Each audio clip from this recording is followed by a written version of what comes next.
अल्हम्दुलिल्लाह अल्हम्दुलिल्लाह हम्दन कसीरा सब्बिहुहु बुक्रतन व असीला व नशहदु अल्ला इलाहा इल्लल्लाहु वहदहु ला शरीका लह व नशहदु अन्ना सय्यदिना मौलाना मुहम्मदन अब्दुहु व रसूलुहु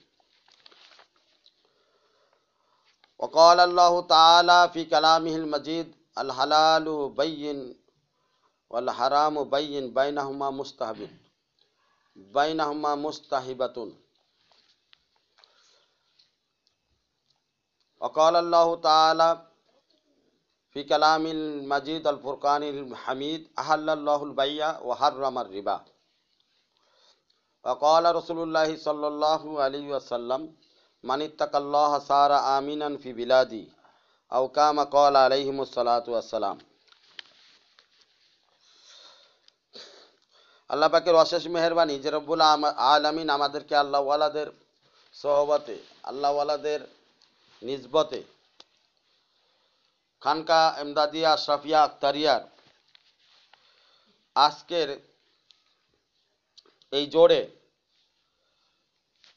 বিভিন্ন দেশ দেশান্তর থেকে আগত আমার প্রাণপ্রিয় বন্ধুবর্গদের সাথে একত্রিত হতে পেরে নিজেকে খুবই আনন্দিত মনে করছি এবং কিছু দিনই আলোচনার সাথে করার যে তৌফিক আল্লাহ তাআলা দিয়েছেন এই জন্য মহান রব্বুল আলামিনের দরবারে শুকরিয়া আদায় করছি, বলি আলহামদুলিল্লাহ। আলহামদুলিল্লাহ।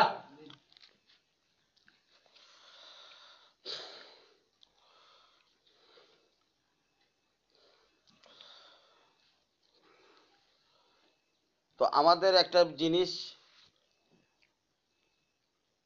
সবথেকে গুরুত্বপূর্ণ বিষয় নিয়ে আমরা আলোচনায় আজকের এই পর্বে বিশেষভাবে আমার বন্ধুদেরকে আমি খেয়াল করার জন্য বলতেছি।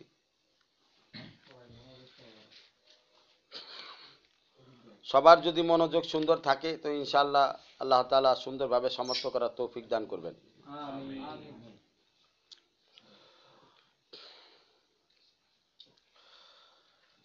আমরা সকলেই কালেমা তৈয়বা পড়েছি, কালেমা লা ইলাহা ইল্লাল্লাহু মুহাম্মাদুর রাসূলুল্লাহ সাল্লাল্লাহু আলাইহি ওয়াসাল্লাম।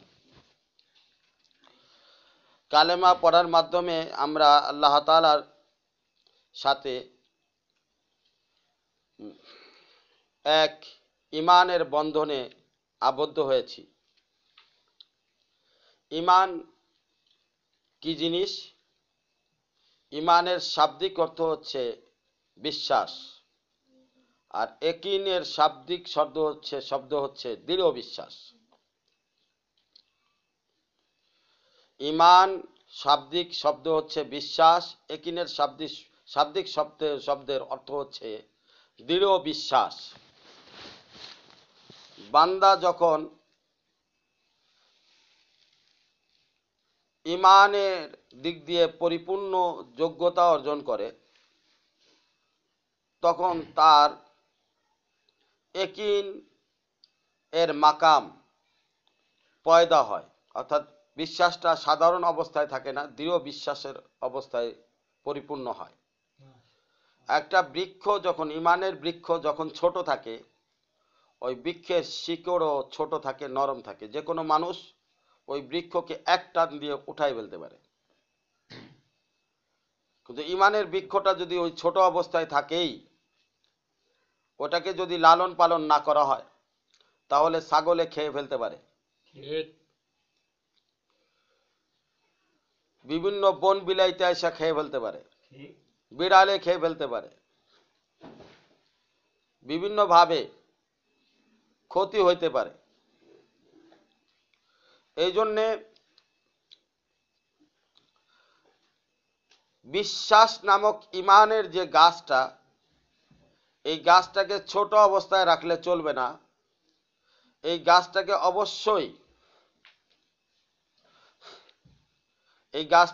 অবশ্যই পরিচর্যা করতে হবে, লালন পালন করতে হবে, সার দিতে হবে এবং এর চারিদিকে একটা বেড়া লাগাইতে হবে।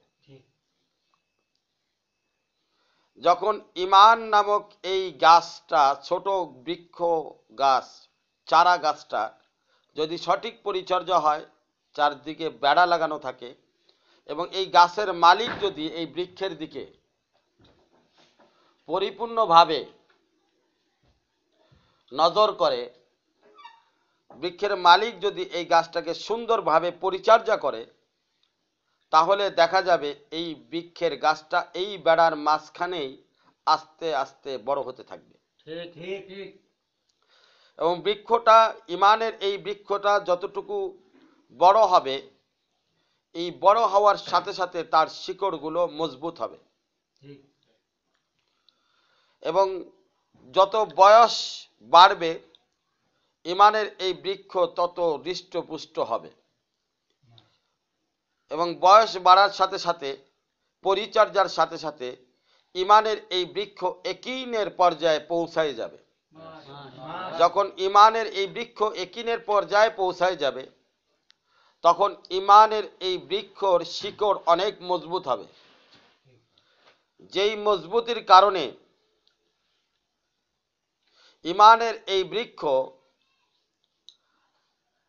এমন একটা পর্যায়ে তার একিন মজবুত হয়ে যাবে, এই বৃক্ষের শিকড় অত্যন্ত গভীর হয়ে যাবে, তখন এই বৃক্ষের আর কারো লালন পালন করার প্রয়োজন পড়বে না। তাকে যদি কেউ আঘাত করে কাটতে পারবে না, সাধারণ কোনো কিছু দিয়ে তাকে কাটতে পারবে না। মনে রাখতে হবে একটা বিশেষ বিষয়, সেটা হচ্ছে ব্লেডেও ধার আছে, কুড়ালেও ধার আছে। ব্লেডের ধার দিয়ে মোষ কাটা যেতে পারে, চুল কাটা যেতে পারে, কিন্তু ব্লেডের ধার দিয়ে কোনো শক্ত বৃক্ষ কাটা যাবে না। শক্ত বৃক্ষ কাটতে গেলে কোরাল লাগবে, আবার কোরাল দিয়ে মোষ কাটা যাবে না। এর দ্বারা আমরা বুঝতে পারলাম যে যে কোনো জিনিস কাটতে পারলেই তার ব্যবহার পদ্ধতি না জেনে তাকে ব্যবহার করলে বোকা বনে যেতে হবে। ব্লেডের ব্যবহার জেনে ব্লেড ব্যবহার করতে হবে, কোরালের ব্যবহার জেনে কোরাল ব্যবহার করতে হবে, দাওয়ের ব্যবহার জেনে দাও ব্যবহার করতে হবে, বটির ব্যবহার জেনে বটির ব্যবহার করতে হবে, ছুরি বা চাকুর ব্যবহার জেনে এটাকে ব্যবহার করতে হবে। তো আমাদেরকে ব্যবহারিক নিয়ম শেখা এই জন্যই দরকার। ইমানের বৃক্ষকে যখন আমি বপন করেছিলাম, যে তখন চারা অবস্থায় ছিল, চারা অবস্থার থেকে এই বৃক্ষকে পরিপূর্ণ মোটা তাজা এবং পরিপূর্ণ শক্তিশালী একিন নামক বৃক্ষে পরিণত করতে গেলে শিকড় যেই পরিমাণ মজবুত হওয়া দরকার, সেই পরিমাণ শিকড়কে মজবুত করতে গেলে অবশ্যই এর ব্যবহার পদ্ধতি, নিয়ম কানুন আমাদেরকে জানতে হবে। যদি আমি এর ব্যবহার পদ্ধতি এবং নিয়ম কানুন সম্পর্কে না জানতে পারি, না বুঝি, তাহলে এই ইমানের বৃক্ষ আমি যতই বপন করতে চাই না কেন ছাগলে খেয়ে ফেলবে। অতিরিক্ত বৃষ্টির কারণে ছোট চারা গাছ পচে যেতে পারে, বন্যার কারণে এই চারা গাছ পচে যেতে পারে, আর না জানার কারণে আমি ফলদার বৃক্ষকে আগাছা মনে করে এটাকে জমিন থেকে উপড়ে ফেলতে পারি। এই রকম ভুল আমার দ্বারা হয়ে যেতে পারে। তো সুতরাং আসল বিষয়টা কি, যে এই ইমানের বৃক্ষকে ইকিনের পর্যায়ে নেওয়ার জন্যে আমাকে যেই পরিমাণ মেহনত করা দরকার, যেই জিনিসগুলো আমাদেরকে শেখা দরকার, যেই জিনিসগুলো আমাদেরকে বোঝা দরকার, সেই জিনিসগুলো অত্যন্ত জরুরি। যদি আমি এই জিনিসগুলো না জানি, তাহলে আমার ইমান নামক বৃক্ষ ক্ষতিগ্রস্ত হতে পারে। কারণ এই বৃক্ষ যদি এতটুকু শক্তিশালী হয়, বন্যায় না মরে, তো বড় বড় ঝড় তুফানে এই বৃক্ষ, বড় বড় বৃক্ষ কিন্তু মাটি থেকে শিকড় শুদ্ধ উল্টিয়ে যায়, পড়ে থাকে জমিনের উপরে অসহায় হয়ে। এটা কখনোই মনে করা যাবে না যে আমার ইমান অনেক মজবুত হয়ে গেছে। সাহাবী রাদিয়াল্লাহু তাআলা আনহু আজমাইন তাদের ইমানি হালাত এর ক্ষেত্রে সর্বদা ভয় এবং ভীতিগ্রস্ত অবস্থায় থাকতেন।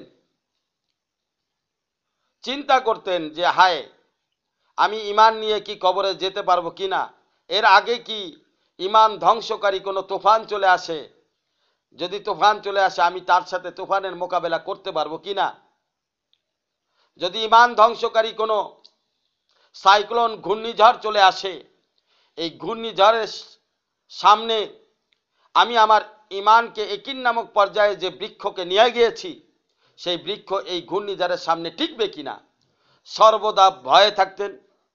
এবং সর্বদা ভয় অবস্থায় থেকে এটাকে লালন পালন করে তাদের একটাই চিন্তা থাকতো যে কোনো রকম আমি আমার ইমান নামক বৃক্ষকে পরিচর্যা করে যে একিন নামক পর্যায়ে নিয়ে এসেছি, এটাকে কোনো রকম আমি যেন আল্লাহ পর্যন্ত নিয়ে যেতে পারি। মাশাআল্লাহ।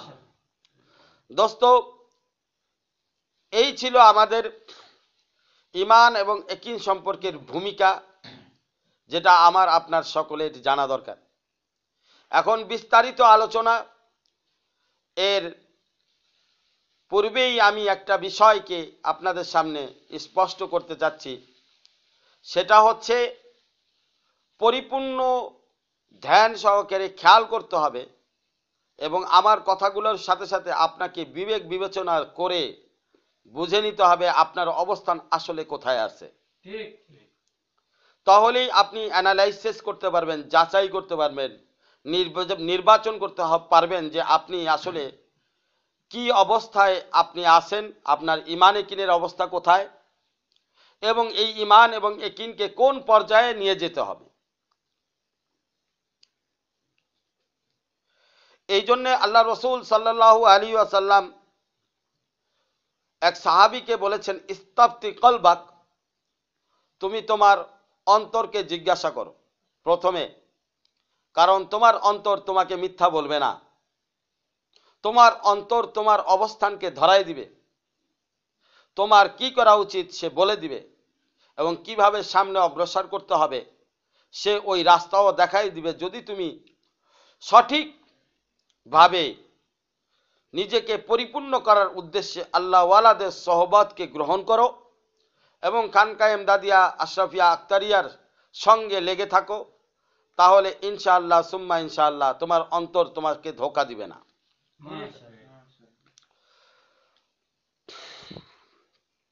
ইমানের মোট 4টি বিষয় আমি উল্লেখ করব। তার পূর্বে যারাই কালেমা গ্রহণ করে, কালেমার উপরে বিশ্বাস রাখে আল্লাহ এক, আল্লাহর কোনো শরিক নাই, আল্লাহ কারো অংশীদারিত্ব পছন্দ করেন না, সে কাউকে জন্ম দেন নাই, কারো থেকে জন্ম গ্রহণ করেন নাই, তার সমকক্ষ কিছু নাই, এই সূরাতুল ইখলাস ওয়ালা কালেমা যেই বান্দা অর্জন করবে, কালেমা পড়বে, সেই বান্দা আল্লাহ তাআলার লিস্টে মুসলমান হিসেবে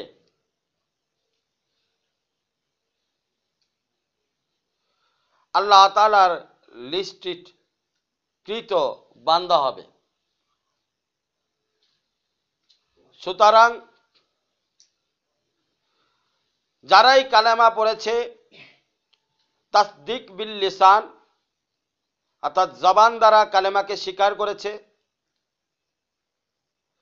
ইকরার বিল লিসান জবান দ্বারা কালেমাকে স্বীকার করেছে, তাসদিক বিল কলব অন্তর দ্বারা কালেমার উপরে বিশ্বাস করেছে, ও আমাল বিল জাওয়ারিহ এবং এই কালেমার উপরে যারা আমল করে তাদেরকে সাধারণভাবে মুসলমান বলা হয়।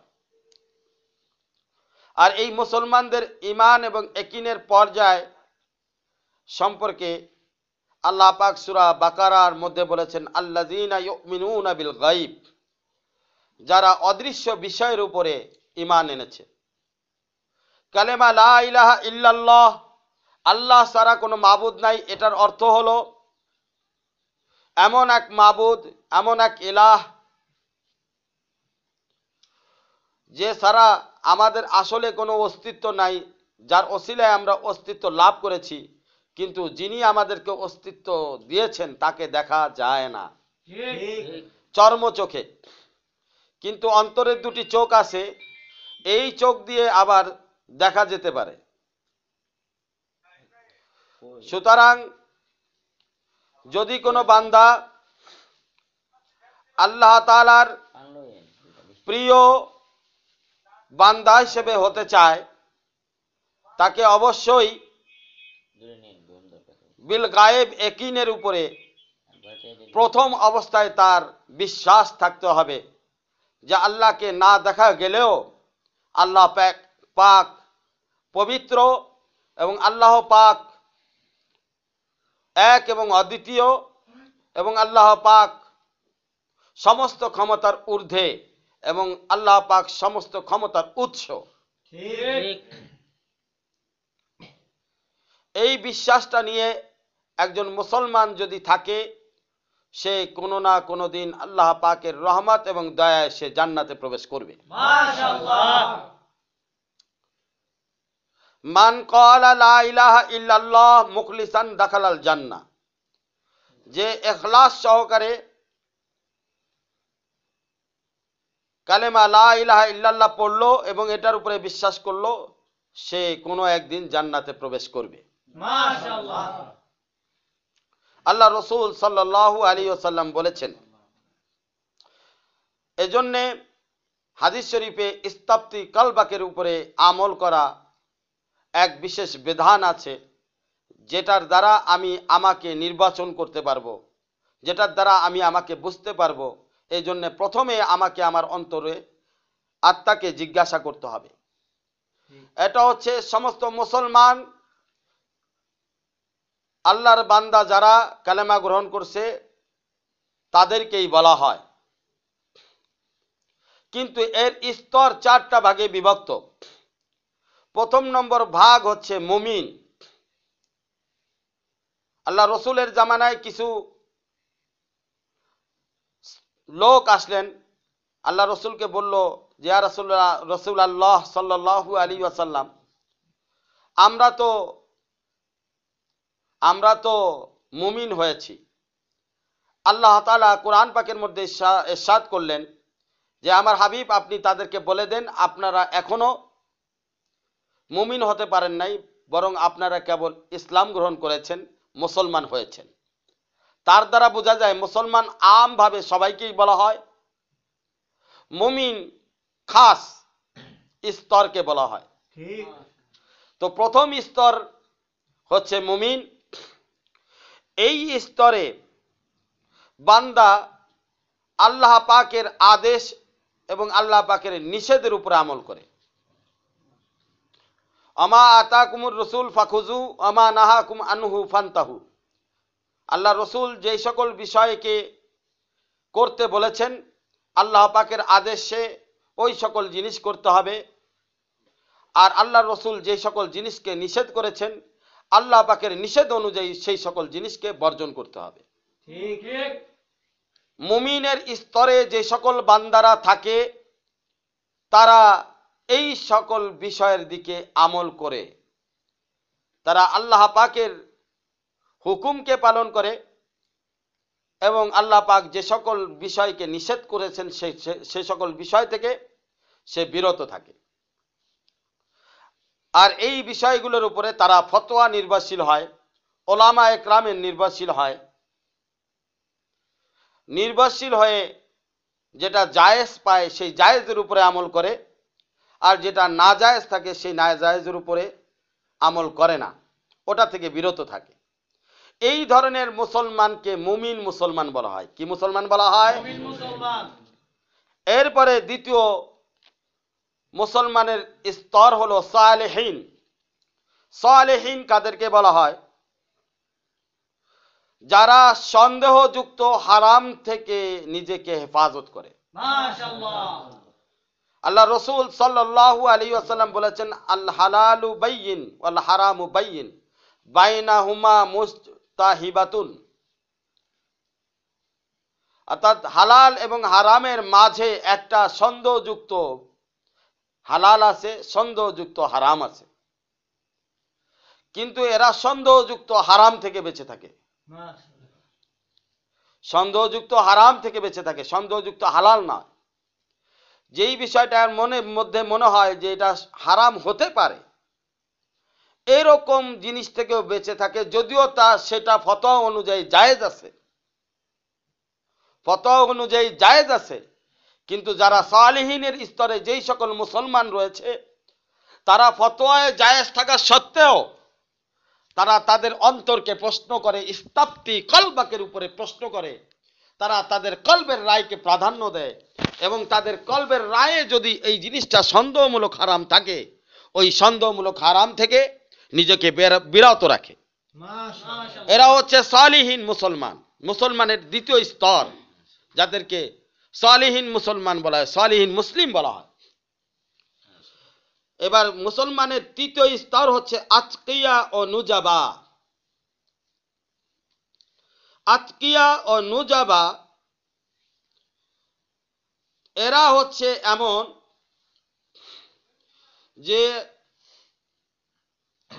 হারাম থেকে বাঁচার জন্যে তারা হালালেরও কিছু অংশ বাদ দিয়ে দেয়। আতকিয়া ও নুজাবা মুসলমানের তৃতীয় স্তর। এই স্তরের মুসলমান যখন তাদের ঈমান এবং ইয়াকিনের শিকড় ওই পর্যন্ত মজবুত হয়ে যায়, তখন তারা হালালের কিয়দংশ, যদিও সেটা হালাল, হালালের কিয়দংশ বলতে 20%, কেউ 10%, কেউ 30%, কেউ 50%, কেউ 70% হালালকেও তারা পরিহার করে। হারাম থেকে বাঁচার জন্য যে কোনো রকমই যেন আমি হারামের কাছে বিলকুল না যাই, গুনার তো প্রশ্নই আসে না, গুনার তো প্রশ্নই আসে না। আপনি তো চোখে একটু টিপ টিপ করে দেখতেছেন, এখানে সালিহিন কোন মাকাম সেটা আপনাকে বলা হচ্ছে, মুমিনের কোন স্তর সেটা আপনাকে বলা হচ্ছে। আপনি যে গুনার থেকে বাঁচতেছেন আর আপনি যে হালাল এবং হারাম থেকে বাঁচতেছেন, এটার দ্বারা আপনি চিন্তা করেন আপনি কোন স্তরে আছেন। আমি স্তর গুনিয়ে দিচ্ছি, তাহলে আপনাকে কতটা মেহনত করা দরকার ওই সকল স্তরে যাইতে গেলে। এরা ওই সকল বুজুর্গ যারা কিনা হারাম থেকে বাঁচার জন্য হালালেরও কিয়দংশ বাদ দিয়ে দেয়। হযরত ইমাম শাফি রহমাতুল্লাহ আলাইহি বলেছেন,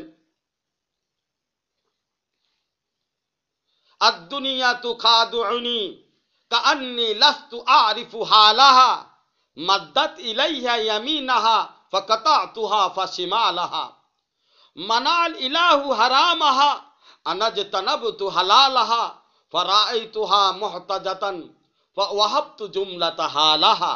আল্লাহু আকবার। ইমাম শাফি রহমাতুল্লাহ আলাইহি যখন এই স্তরে আতকিয়া এবং নুজাবার স্তরে তার মুসলমানিয়াত এই স্তরে পৌঁছাইল, তখন সে বলতে লাগলো যে দুনিয়া আমাকে ধোঁকা দেওয়ার অনেক চেষ্টা করেছে, ঠিক, কখনো ডান দিক দিয়ে ধোঁকা দিয়েছে, তো ডান হাত যখন কেটে ফেলেছি তো বাম দিক দিয়ে ধোঁকা দেওয়ার চেষ্টা করেছে। আল্লাহ পাক তো হারামকে নিষেধ করেছে আর আমি হালালকেও ছেড়ে দিয়েছি। মাশাআল্লাহ। এরপরে যখন আমি হারাম থেকে বাঁচার জন্য হালালকে, সমস্ত ধোঁকা থেকে বাঁচার জন্য যখন হালালেরও কিছু অংশ বাদ দেওয়া শুরু করলাম, এরপরে দুনিয়াকে দেখলাম অত্যন্ত মাথা নিচু করে খুব ভদ্র এবং নম্র ভাবে আমার কাছে এসে অনুরোধমূলক সুরে, বিনম্র সুরে, ভিক্ষুক সুরে আমাকে আবেদন নিবেদন প্রেম বিনিময় করার চেষ্টা করতেছেন। মাশাআল্লাহ। তখন আমি বুঝলাম যে আমি যেহেতু ডান হাতও কেটে দিয়েছি হারামের, বাম হাতও কেটে দিয়েছি হারাম থেকে বাঁচার জন্য, এবং হারাম থেকে বাঁচার জন্য হালালের কিছু অংশ যখন আমি বাদ দিয়েছি, দুনিয়া তো এখন আমাকে ধোঁকা দিতে পারছে না। এখন দুনিয়ার থেকে নিজেকে বাঁচানোর জন্য আমি পরিপূর্ণ প্রস্তুত হয়ে গেছি। তখন দুনিয়া নিজেই অসহায় হয়ে আমার কাছে স্যালেন্ডার করে আমাকে তৃতীয় পদ্ধতিতে আরেকটা ধোঁকা দেওয়ার চেষ্টা করতেছে। এই ধোঁকার থেকে আমি নিজেকে বাঁচানোর জন্য আমি দুনিয়াকে বলে দিলাম ফাআহাবতু জুমলাতা হালাহা, এখন তোমার সাথে আমার আর কোনো কথা নাই, তোমার সাথে আমার আর কোনো দেখা নাই, তোমার সাথে আমার আর কোনো সাক্ষাৎ নাই, আমি এখন তোমার দুনিয়ার আর থাকি নাই। हमने लिया है दर्द दिल खो के बहार जिंदगी, हमने लिया है दर्द दिल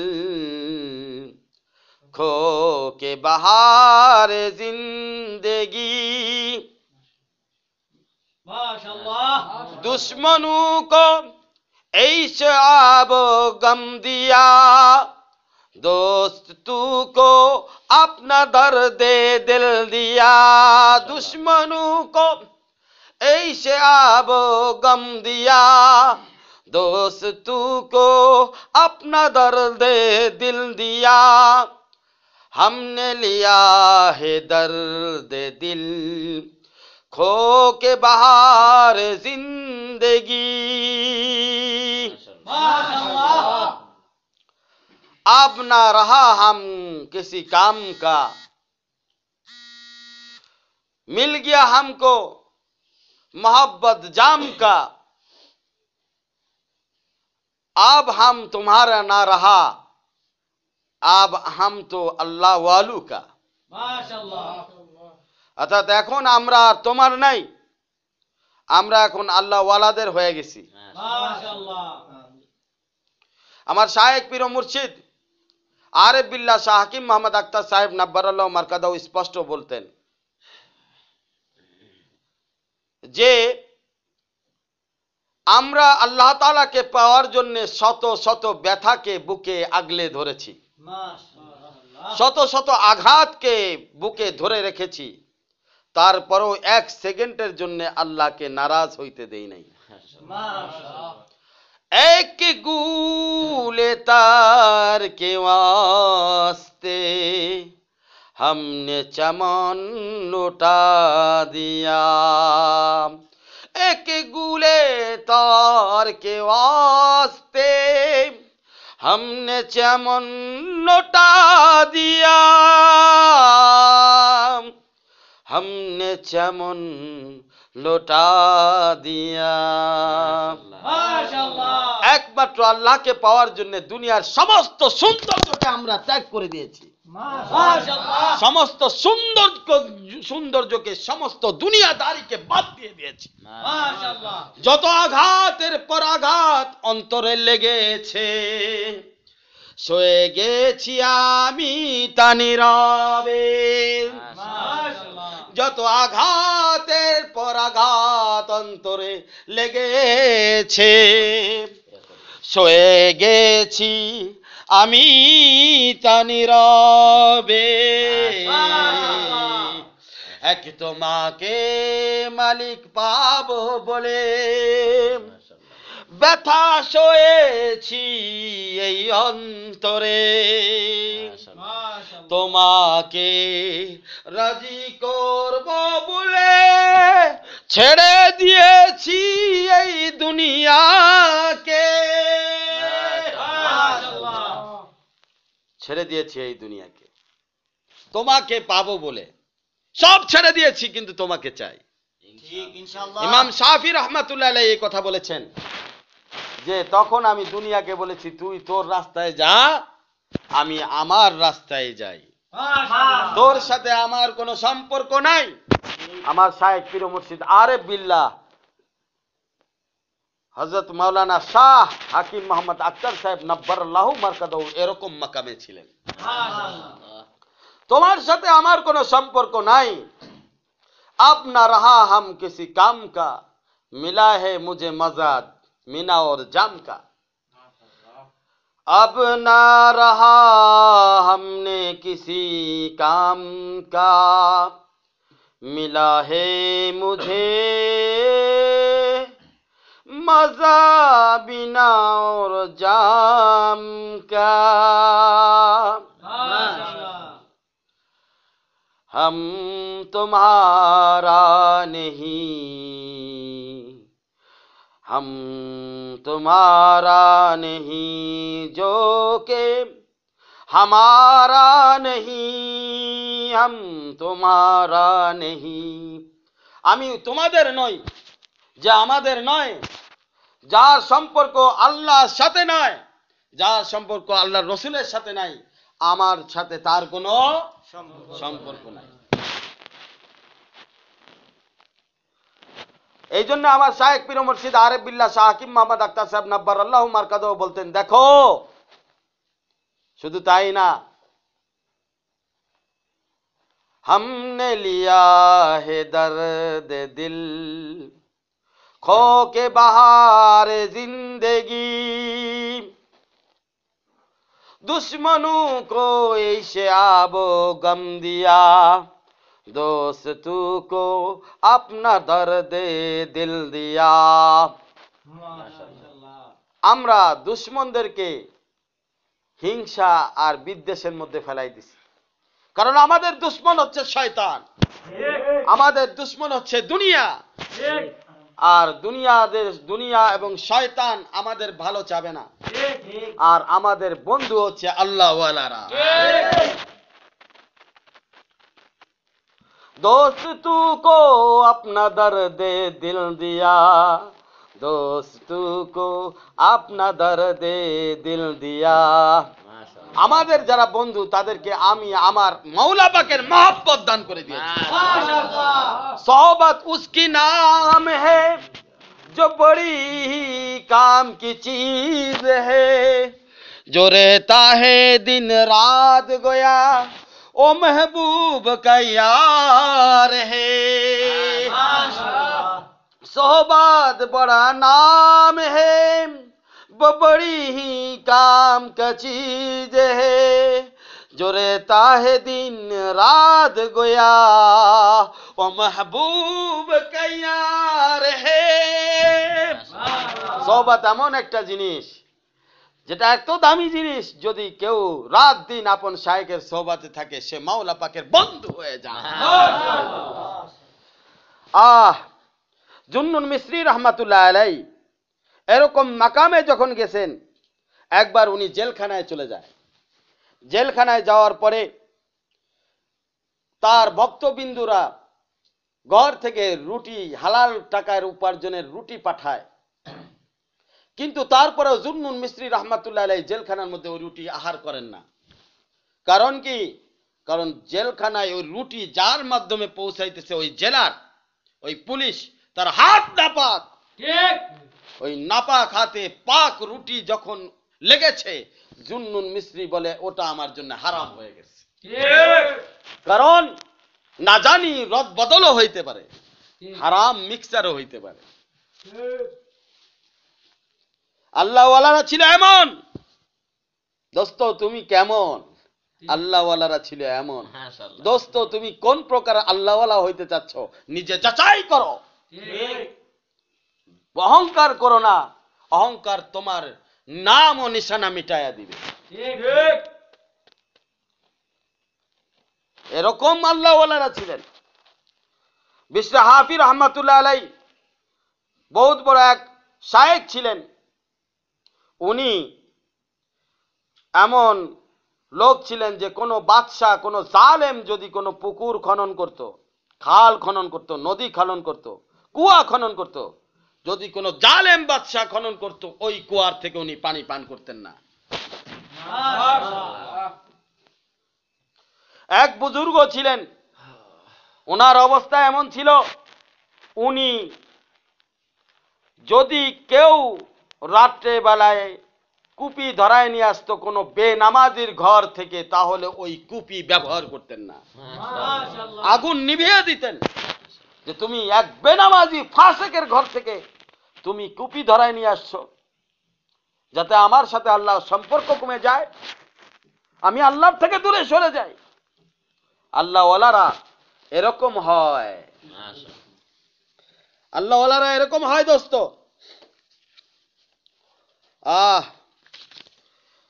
আল্লাহ ওয়ালাদের অবস্থা বোঝা বড় মুশকিল।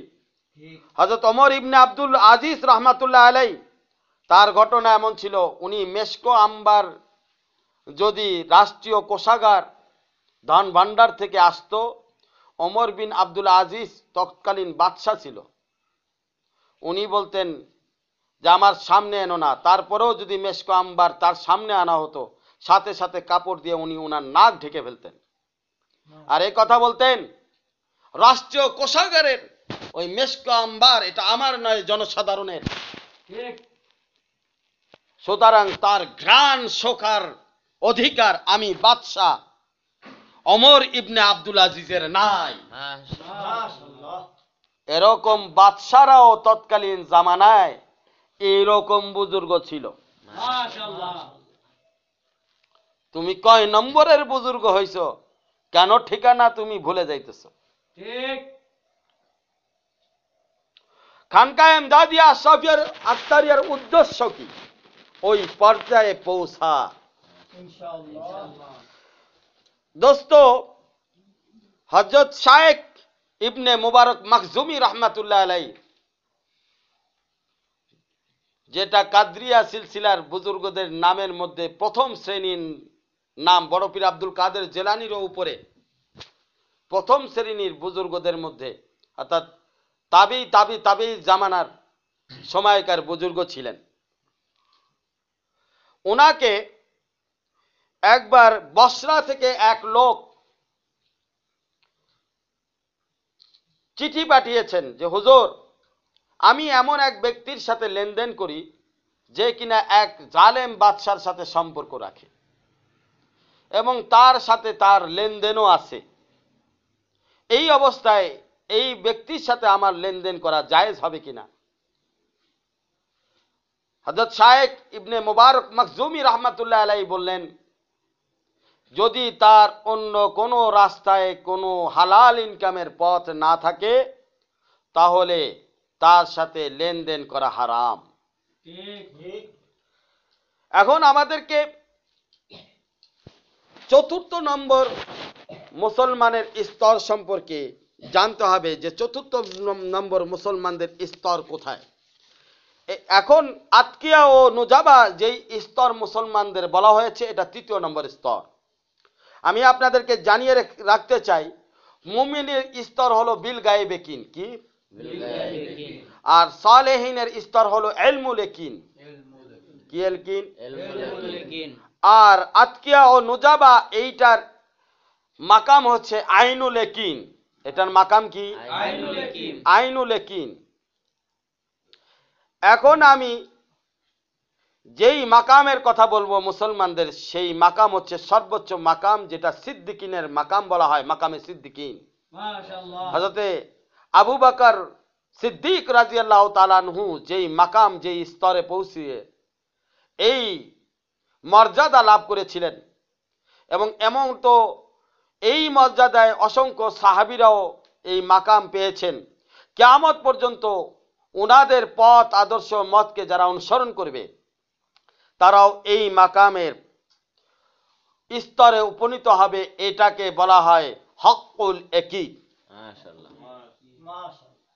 তাহলে ইয়াকিনের চারটা স্তর, নামও চার প্রকার। এই চার স্তরে বান্দার মেহনতের সাথে সাথে তার গভীরতা, আল্লাহ তাআলার সাথে তার সম্পর্কের অবস্থান বৃদ্ধি পেতে থাকে। সিদ্দিকিনের মাকাম কাকে বলা হয়? মাকামে সিদ্দিকিন আসলে কি? মাকামে সিদ্দিকিন বলা হয় ওই মাকামকে, যেই মাকামে বান্দা যদি উপস্থিত হয়, যেই মাকামে বান্দা যদি পৌঁছায়, তো বান্দার অবস্থা এবং বান্দার আচরণ বান্দার কাজ কর্ম সব কিছুর দিক নির্দেশনা দিতে গিয়ে আল্লাহ রসুল বলেছেন যে তুমি বন্ধুত্বকে রক্ষা করো। যদি কারো সাথে ওয়াদাবদ্ধ হও, বন্ধুত্ব করো, যেমন আমাদের মধ্যে অনেকে আল্লাহওয়ালাদের সাথে বন্ধুত্ব করে, তার দায়িত্ব আল্লাহওয়ালাদের সাথে বন্ধুত্ব রক্ষা করা। মাকামে সিদ্দিক কেন বন্ধুত্বকে রক্ষা করে চলেন? কারণ হযরত মুহাম্মদ মুস্তাফা আহমদ মুস্তাফা আল মুজতাবা আল মুর্তাজা সাল্লাল্লাহু আলাইহি ওয়াসাল্লাম মাকামে সিদ্দিকিনের যে পদের অধিকারী হযরত আবু বকর সিদ্দিক রাদিয়াল্লাহু তাআলা আনহুকে সিদ্দিক উপাধি দিয়েছিলেন, তার কারণ হলো তিনি বন্ধুত্ব রক্ষা করার ক্ষেত্রে অতুলনীয় ছিলেন। আল্লাহ রসুল দ্বিতীয়বার বললেন যে তুমি মানুষকে ক্ষমা করতে থাকো, সিলমান কতাক আফু আম্মান জালামাক, তোমার সাথে কেউ যদি বন্ধুত্ব ছিন্ন করতে চায় তার সাথে বন্ধুত্ব রক্ষা করো, কেউ যদি তোমার উপরে জুলুম করে তাকে ক্ষমা করে দাও। তৃতীয় যে বিষয়টা আল্লাহ রসুল মাকামে সিদ্দিকিনের জন্য দিক নির্দেশনা দিয়েছেন সেটা হলো তুমি যা কিছু তোমার নিজের জন্য পছন্দ মনে করো, ভালো মনে করো, অন্যের জন্য সেই জিনিসটাকে পছন্দ মনে করতে হবে, ভালো মনে করতে হবে, তাহলেই তুমি মাকামে সিদ্দিকিনের পথ পেয়ে যাবে। মাকামে সিদ্দিকিনের পথে যারা থাকেন তারা সমস্ত প্রকার অনর্থক কথাবার্তা, কাজকর্ম, অনর্থক সময় অপচয় করা থেকে বিরত থাকেন। এক বুজুর্গকে বলা হয়েছিল যে আপনি রুটি খান, ছাতু কেন খান? ওই বুজুর্গ বলেছেন আমি সময়ের বাঁচানোর জন্য, হেফাজত করার জন্য রুটির পরিবর্তে ছাতু খাই। আমি হিসাব করে দেখেছি এই সময়ের মধ্যে এতবার আল্লাহর নাম বেশি নেওয়া যায়। মাকামে সিদ্দিক ওই মাকামকে বলা হয় যে আল্লাহ তাআলার নূরে ডুবে থাকে, আল্লাহ তাআলার মহব্বতে সর্বদা গর্ক থাকে, আল্লাহ তাআলার মহব্বতের মধ্যে সর্বদা নিজেকে নিমগ্ন রাখে। তাদের অন্য কোনো কিছু করার চিন্তাই করারই সময় নাই, অন্য কিছু দেখার সময় নাই। তারা আল্লাহ তাআলার মহব্বতে, আল্লাহর ভালোবাসায়, আল্লাহর আজমত এবং বড়ত্বের দিকে এত বেশি ধাবিত থাকে যে তাদের অন্য দিকে খেয়াল করার সময়ই নাই। হযরত আবু বকর সিদ্দিক কেমন ভাবে ওয়াদা রক্ষা করেছিলেন? হুজুরে পাক সাল্লাল্লাহু আলাইহি ওয়াসাল্লাম বলেছেন আমি হিজরতে যাব, হে আবু বকর তুমি রেডি থেকো, তোমাকে ডাক দেওয়া যেতে পারে। ওই দিন থেকে হযরতে আবু বকর রাত্রেবেলায় আর ঘুমায় নাই। আল্লাহ রসুল কখন জানি ডাক মারে, আর যদি আমাকে না পায় তো মনে কষ্ট পাবে, এইভাবে ওয়াদা রক্ষা করেছেন। যদি তুমি কারো সাথে বন্ধুত্ব করো তো এই রকম বন্ধুত্ব দাবিদার হও, এই রকম বন্ধুত্ব করো। যদি তুমি কোন আল্লাহওয়ালাকে বন্ধু রূপে দেখো তো এই রকম ভাবে দেখো। হযরত আলী রাদিয়াল্লাহু তাআলা আনহুকে হিজরতের সময় আল্লাহ রসুল তার বিছানার উপরে ঘুম পাড়ায় গেছেন এবং আল্লাহ রসুল বলছে যে তুমি মদিনাতে এসে আমার সাথে সাক্ষাৎ করবা। হযরত আলী রাদিয়াল্লাহু তাআলা আনহু নিশ্চিন্ত মনে আরামে একেবারে নির্ভাবনায় সে ঘুমিয়ে পড়েছেন, কারণ সে জানেন আল্লাহ রসুল যখন বলেছে তো এটা সত্য হবে। আমাকে কাফেররা কিছু করতে পারবে না, একে বলা হয় সত্যবাদী বিশ্বাসী বান্দা, একে বলা হয় সোহবত প্রাপ্ত বান্দা। তোমার সোহবত কেমন যে তোমার মন খালি নড়াচড়া করতে থাকে, তুমি তোমার বন্ধুত্ব রক্ষা করতে পারো না। তারপরে দ্বিতীয় বিষয় হচ্ছে অনর্থক কথাবার্তা, কাজকর্ম থেকে বাঁচতে হবে। হুসনুল ইসলাম মারই তরকুহু মা লা ইয়ানি, অনর্থক কথাবার্তা থেকে বাঁচো, কারণ অনর্থক কথাবার্তা বলার দ্বারা অন্তর মরে যায়। সাহাবী রাদিয়াল্লাহু তাআলা আজমাইন আনন্দ ফুর্তি করতেন, সাহাবীর দ্বারা এটা সাবেত আছে, প্রমাণ আছে। একবার সাহাবী সহকারে আল্লাহ রসুল খেজুর খাইতেছিলেন, এর মধ্যে সবাই খেজুরের খায়া বিচি এক সাহাবীর পাশে রাখছে। এবং শেষে আরেক সাহাবী বলছে, ইয়া রাসূলুল্লাহ, উনি তো সমস্ত খেজুর উনি খাইছে, কারণ যেহেতু বিচি সামনে। অন্য সাহাবীরা বলছে অসুবিধা নাই, বিচি তো তার সামনেই, সেই খাইছে, ঠিক আছে। এখন আরেক সাহাবী বলে উঠছে, যাদের কাছে বিচি নাই তারা বিচি ছাড়াই খাইছে, বিচি শুদ্ধা খাইছে, মানে বিচি ছাড়া না, বিচি শুদ্ধা খাইছে, তো বিচি রাখা খাইছে। যাদের কাছে বিচি নাই তারা বিচি শুদ্ধা খাইছে। তাহলে বোঝা গেল সাহাবীদের মধ্যে, আল্লাহ রসুলের মধ্যে হাসি ঠাট্টা চলতো। আবার ভালোবাসার জায়গায় দেখো কিভাবে মানতেছে, হাসি তামাশা করতেছে, আবার মানার ক্ষেত্রে কিভাবে মানতেছে। আলী কিভাবে মানতেছে, আবু বকর কিভাবে মানতেছে। এক সাহাবী যুদ্ধের ময়দানে চলে গেছে আর বলছে, কুস্তু বিরব্বিল কাবা, কাবার কসম আমি কামিয়াব হয়ে গেছি। যুদ্ধে শহীদ হইতেছে আর বলতেছে, কাবার কসম আমি কামিয়াব হয়ে গেছি। কেমন মানার মাদ্দা ছিল সাহাবী রাদিয়াল্লাহু তাআলা আনহু আজমাইন। যার ভিতরে আদব থাকে, মানার মাদ্দা থাকে, যার ভিতরে ইখলাস থাকে, মহব্বতের মাদ্দা থাকে, সেই এই মাকাম পর্যন্ত পৌঁছাইতে পারে, সেই এই মাকাম পর্যন্ত পৌঁছাইতে পারে। এবং যারা ক্ষমা করে দেয়, কিয়ামতের ময়দানে তাকে ক্ষমা করে দেওয়া হবে। যারা মাখলুকের উপরে দয়া করে, আল্লাহ পাক বলেন কিয়ামতের ময়দানে আমিও তাকে দয়া করে দিব। মাশাআল্লাহ। এজন্য ক্ষমা, সুন্দর দৃষ্টি রাখা, এটা মাকামে সিদ্দিকিনের জন্য খুব সহযোগী এক নিয়ামত। মাশাআল্লাহ। আল্লাহ তাআলা আমাদেরকে মাকামে সিদ্দিকিনের পথ এবং মত অনুযায়ী চলার তৌফিক দান করেন। আমিন। আমি সংক্ষেপে 6টা মাসালা আপনাদের সামনে পেশ করতেছি হালাল এবং হারামের বিষয়ে। যদি কারো ইনকাম সম্পর্কে, লেনদেন সম্পর্কে তোমার না জানা থাকে, সে যদি অপরিচিত থাকে, তাহলে তার সাথে লেনদেন করা যাবে, কারণ তুমি তার পরিচয় জানো না, সে তার লেনদেন কি এটাও তুমি জানো না, সেই অর্থে তার সাথে লেনদেন করা যাবে, যেহেতু তুমি জানো না, এই কারণে। এবং তার থেকে অর্থ গ্রহণ করাও যাবে। আরেকটা বিষয়, যার সম্পর্কে তুমি জানো পরহেজগার, মুত্তাকি, হালাল ইনকাম 100%, তার সাথেও তোমার লেনদেন করা যাবে, তার কারণ সে তো হালাল ইনকাম করে এবং সে পরহেজগার, মুত্তাকি।